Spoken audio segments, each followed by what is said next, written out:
Charles Go. I am in the digital marketing space. I work for an airline called Safarilink Aviation. So what we do in Safarilink, it's basically sell flights from one destination to the other. So in essence, we'd come into the digital masterclass to come and have more knowledge on actually what's going on in the globe in the space of digital. In digital marketing, the space actually means it's you selling on Facebook, Twitter, Instagram, website, e-commerce sites, whatever you sell, Rupu, Check-in, Kenya, any other platform that you use to sell a product and sold online, then that's what we call digital marketing. So we'd come to improve our skills on how we do it. Markedu and the digital masterclass has been very informative. So we've had assistance from Michael, who's doing a very good job.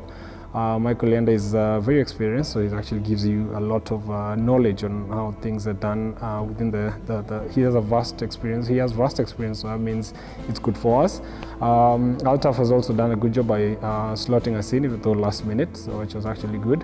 I personally think the masterclass should last longer than a two-day conference. Should actually be more than 2 days, to an estimate of about 1 week, 5 days, that's fine. But all in all, I've learned a lot of things. Talk about retargeting, A/B testing, getting customers in the right position in their customer funnel. That's really, really key. I like it. Generally, I'd recommend anybody to attend the class for the future.